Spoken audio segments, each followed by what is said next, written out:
Britain की महारानी Elizabeth द्वितीय का गुरुवार यानी 8 सितंबर को निधन हो गया। वह 96 वर्ष की थी। उनके निधन पर दिल्ली में ब्रिटेन उच्चायोग में यूनाइटेड जैक का झंडा आधा झुकाया गया है।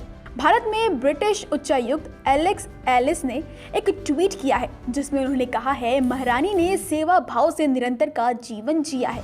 ऐसे दुखद दिन पर उन्होंने ब्रिटिश और दुनिया भर के लोगों के लिए जो किया है वह याद किया जाना चाहिए। रूस के राष्ट्रपति व्लादिमीर पुतिन ने भी महारानी एलिजाबेथ के निधन पर शोक व्यक्त किया है। उन्होंने कहा, यूनाइटेड किंगडम के इतिहास में महत्वपूर्ण घटनाएं महामहिम के नाम से जुड़ी हुई है। वहीं अमेरिका के राष्ट्रपति जो बाइडेन ने ब्रिटिश एम्बेसी जाकर उन्हें श्रद्धांजलि दी है।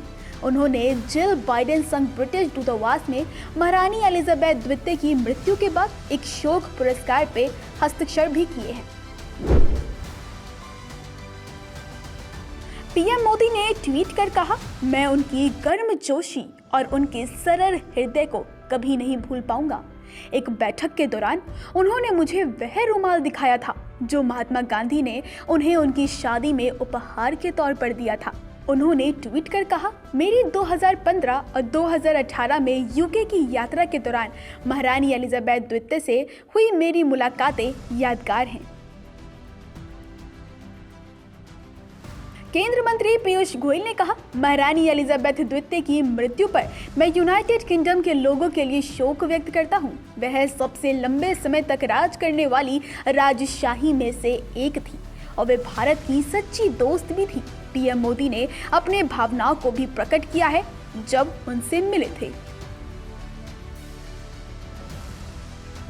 दिल्ली के सीएम अरविंद केजरीवाल ने एलिजाबेथ द्वितीय के निधन पर कहा, महारानी एलिजाबेथ द्वितीय के निधन से दुनिया में एक अनुकरणीय नेता खो दी है। उनका जीवन सेवा और कर्तव्य के सिद्धांतों को दर्शाता है। ये एक युग का अंत है।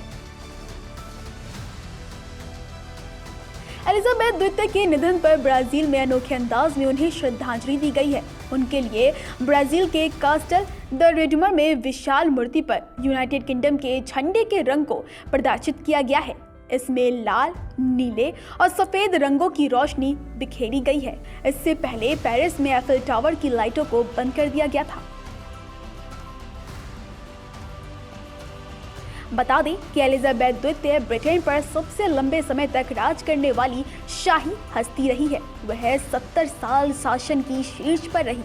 बीबीसी के मुताबिक एलिजाबेथ द्वितीय के निधन के बाद उनके सबसे बड़े बेटे प्रिंस चार्ल्स ब्रिटेन के नए महाराजा और राष्ट्रमंडल देशों के नए राष्ट्रीय अध्यक्ष के रूप में महारानी के अंतिम संस्कार और श्रद्धांजलि कार्यक्रम की अगुवाई करेंगे। तो ये तो थी एलिजाबेथ द्वितीय से जुड़ी हमारी खास रिपोर्ट। उम्मीद करते हैं ये रिपोर्ट आपको पसंद आई होगी। इसके साथ ही देश दुनिया से जुड़ी तमाम बड़ी खबरें देखने के लिए आपको बने रहना है हमारे साथ जनसत्ता पर।